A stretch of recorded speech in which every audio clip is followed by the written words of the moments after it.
War updates.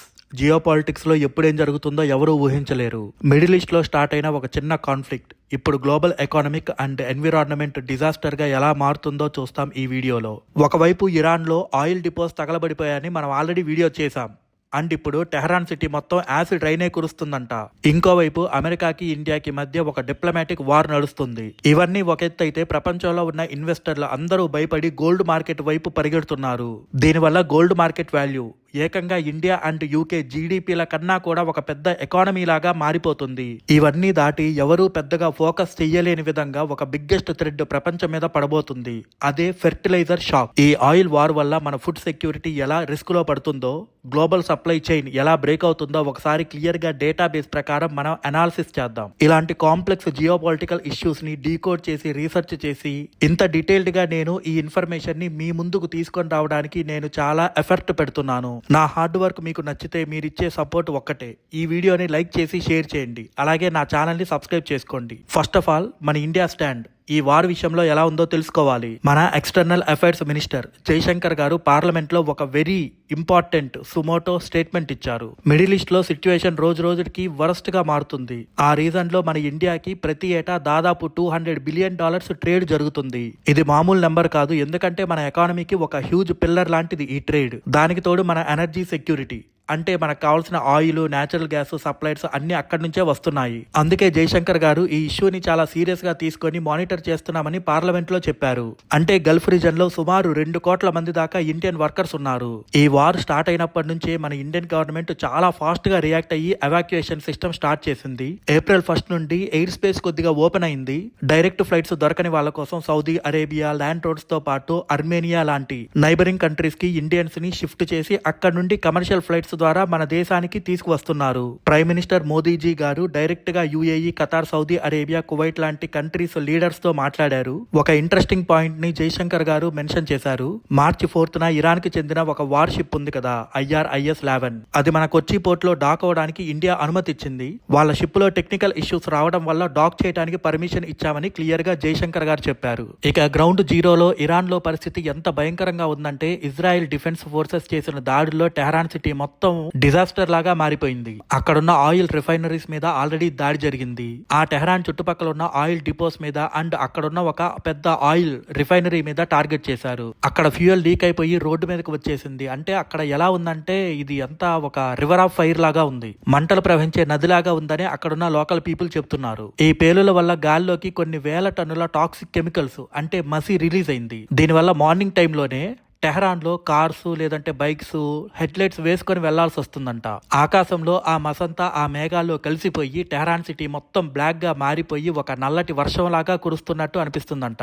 అంటే ఇది ఒక నార్మల్ వర్షం కాదు, ప్యూర్ యాసిడ్ రైన్. ఇరాన్ కు చెందిన రెడ్ క్రాస్ సొసైటీ ఇమ్మీడియట్ గా ఒక వార్నింగ్ ని కూడా ఇష్యూ చేశారు. ఈ యాసిడ్ రైన్ వల్ల ఎవరు కూడా ఇళ్ల నుండి బయటికి రావద్దు అని, ఏసీ మిషన్లు ఎవరు ఆన్ చేయొద్దని చెప్పారు. అండ్ ఈ యాసిడ్ వల్ల స్కిన్ కాలిపోవడం, లంగ్స్ సివియర్ గా డ్యామేజ్ అవడం జరుగుతుంది. ప్రతి ఇంటికి ఉన్న బాల్కనీస్, కిటికీస్ అన్ని మసితో పూర్తిగా కవర్ అయిపోయాయి. దాన్ని క్లోజ్ చేయడానికి కూడా, టచ్ చేయడానికి కూడా జనాలు భయపడుతున్నారు. ఈ ఆయిల్ డిపోట్ అటాక్ గురించి అమెరికాకి ముందే తెలిసిన ఇజ్రాయెల్ ఇంత వైడ్ రేంజ్ లో డ్యామేజ్ చేస్తుందని వాళ్ళు ఎక్స్పెక్ట్ చేయలేదంట. వైట్ హౌస్ అఫీషియల్స్ దీని మీద చాలా సీరియస్ అయ్యారు. ఇజ్రాయెల్ గవర్నమెంట్ కి డైరెక్ట్ గా అమెరికా అఫీషియల్స్ ఒక WTF మెసేజ్ పంపించారు. ట్రంప్ ఈ అటాక్ వల్ల చాలా ఫ్రస్ట్రేషన్ లో ఉన్నాడు. దానికి మెయిన్ గా 2 రీజన్స్ ఉన్నాయి. First reason oil prices. ఇక్కడ ఆయిల్ డిపోస్ తగలబడిపోవడం వల్ల ఆయిల్ ప్రైజెస్ బాగా పెరిగాయి. 1 బ్యారెల్ వచ్చేసి ఆల్మోస్ట్ $150 వరకు వెళ్ళింది. ఎనర్జీ ప్రైజెస్ పెరిగితే డైరెక్ట్ గా అమెరికన్ ఎకానమీ మీద ఇంపాక్ట్ చూపిస్తుంది. సెకండ్ రీజన్, ఇది ఒక పెద్ద స్ట్రాటజిక్ బ్లండర్. ఇరాన్ లో చాలా మంది ప్రజలు ప్రస్తుతం ఆ సుప్రీం లీడర్ ఖమేనీ ఫ్యామిలీకి అగెనెస్ట్ గా ఉన్నారు.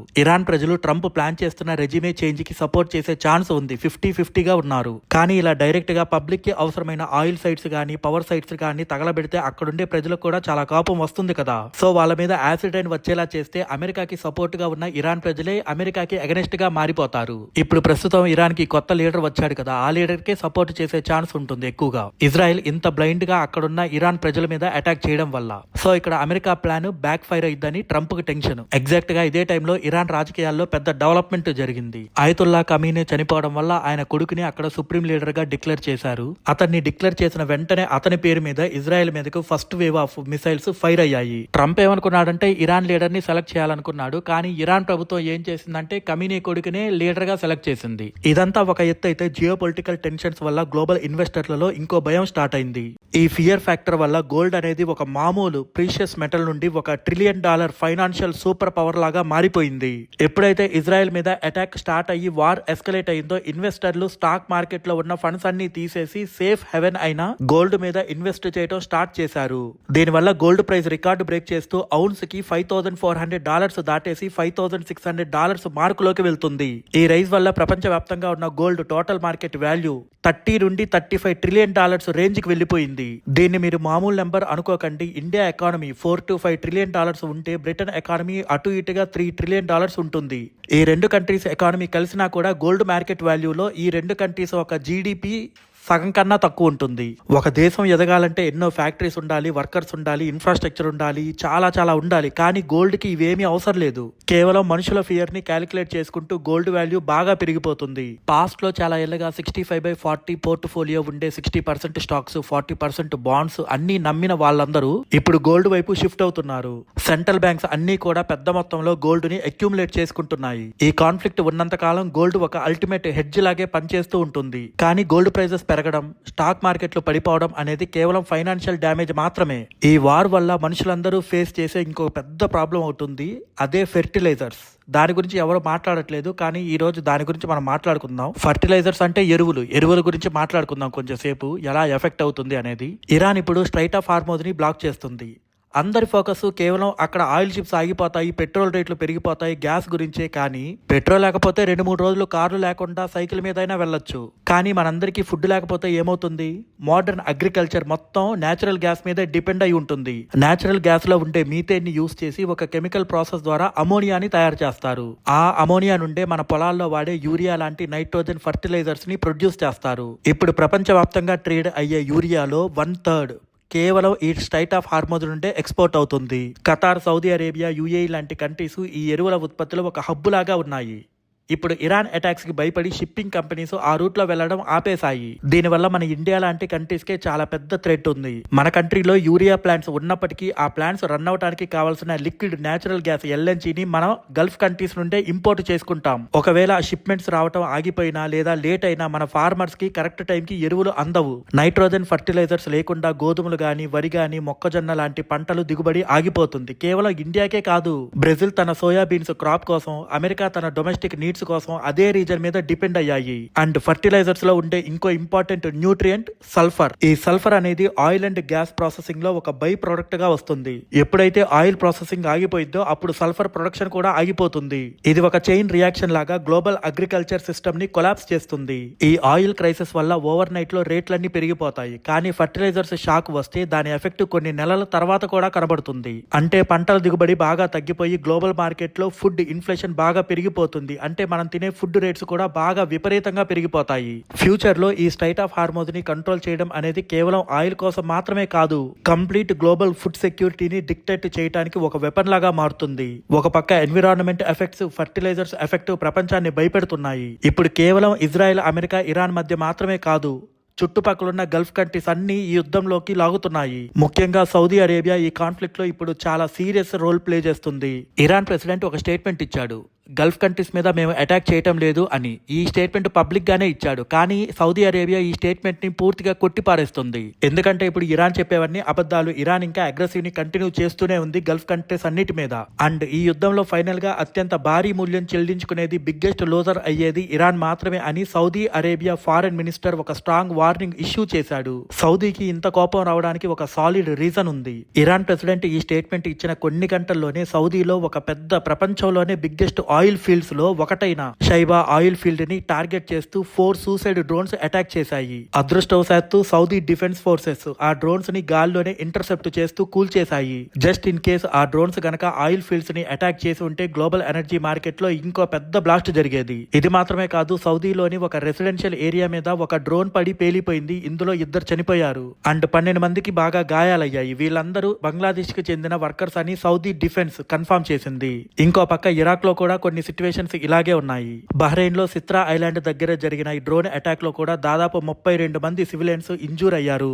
మిలిటరీ అటాక్స్ ఒక ఎత్తు అయితే ఇజ్రాయెల్ వాడుతున్న వెపన్స్ గురించి కూడా ఇప్పుడు ఇంటర్నేషనల్ గా ఒక పెద్ద కాంట్రవర్సీ స్టార్ట్ అయింది. ఇజ్రాయెల్ ఈ యుద్ధంలో ఇంటర్నేషనల్ లాస్ ని అండ్ హ్యూమనిటేరియన్ లాస్ ని బ్రేక్ చేస్తూ రిస్ట్రిక్టెడ్ వెపన్స్ వాడుతుందని హ్యూమన్ రైట్స్ అండ్ WHO ఒక సెన్సేషనల్ రిపోర్ట్ ని పబ్లిష్ చేసింది. వాళ్ళ ఇన్వెస్టిగేషన్ ప్రకారం సౌత్ లెబనాన్ లో ఒక రెసిడెన్షియల్ ఏరియాలో బాగా పాపులేషన్ ఉన్న లొకేషన్ లో ఇజ్రాయెల్ ఒక వైట్ పాస్పరస్ ని యూజ్ చేసింది. ఈ వైట్ పాస్పరస్ అనేది ఒక నార్మల్ ఎక్స్ప్లోజివ్ కాదు, అదొక ఇన్సైడరీ కెమికల్ వెపన్. ఇది గాలిలో ఉన్న ఆక్సిజన్ తో ఎక్స్పోజ్ అవ్వగానే చాలా విపరీతమైన టెంపరేచర్ తో మండటం స్టార్ట్ అయింది. ఇది ఇన్ కేస్ మనుషుల మీద పడితే స్కిన్ మజిల్స్ ని కరిగించుకుంటూ బోన్స్ దాకా కాలిపోయే ఛాన్స్ ఉంది. దీనివల్ల లైఫ్ లాంగ్ సఫరింగ్ ఉంటుంది. అందుకే దీనిని సివిలియన్స్ ఉండే ఏరియాలో వాడటం ఇంటర్నేషనల్ లా ప్రకారం ఇది ఒక పెద్ద క్రైమ్. హ్యూమన్ రైట్స్ దీన్ని వాచ్ చేసి దీనికి సంబంధించిన 7 ఫోటోగ్రాఫ్స్ ని రిలీజ్ చేసింది. ఇవి నేల మీద పడి పేలవు. జనాభా ఎక్కువగా ఉన్న ఏరియా పైన గాల్లో ఎయిర్ బస్ట్ అయ్యి ఆ కెమికల్స్ మంటల రూపంలో కిందకి వర్షం రూపంలో వస్తాయి. ఈ క్రైమ్ కి కారణమైన military officials and targeted sanctions ని విధించాలని డిమాండ్ చేస్తున్నారు. లెబనాన్ లో ఇప్పటిదాకా ఇజ్రాయెల్ అటాక్స్ వల్ల 394 మంది చనిపోయారు, 1000కి పైగా గాయపడ్డారు. దాదాపు 5 లక్షల మంది వాళ్ళ ఇళ్లను వదిలేసి రెఫ్యూజీస్ గా మారిపోయారు. ఇజ్రాయెల్ కి మెయిన్ సపోర్ట్ గా ఉన్న అమెరికా అండ్ యూకే మధ్య కూడా ఒక ఊహించని డిప్లొమాటిక్ ఫ్రిక్షన్ స్టార్ట్ అయింది. అమెరికా ఈ వార్ లో మేజర్ బర్డన్ తీసుకొని ఇరాన్ ఇన్ఫ్రాస్ట్రక్చర్ ని కంప్లీట్ గా డిస్ట్రాయ్ చేసే పనిలో ఉంది. ఇరాన్ లో మొదలైన ఈ జియోపొలిటికల్ డిజాస్టర్ గ్లోబల్ ఎకానమీకి ఇంకెన్ని షాకులు ఇస్తుందో చూడాలి. ఈ వార్ కు సంబంధించిన ప్రతి డేటా పాయింట్ ని, ఇంటర్నేషనల్ రిపోర్ట్స్ ని గంటల కొద్దీ రీసెర్చ్ చేసి మీకు క్లియర్ గా ఎక్స్ప్లెయిన్ చేస్తున్నాను. నా ఎక్స్ప్లెనేషన్ అండ్ హార్డ్ వర్క్ మీకు నిజంగా నచ్చితే ఈ వీడియోని లైక్ చేసి షేర్ చేయండి. నా ఛానల్ని సబ్స్క్రైబ్ చేసుకోండి. Thank you all.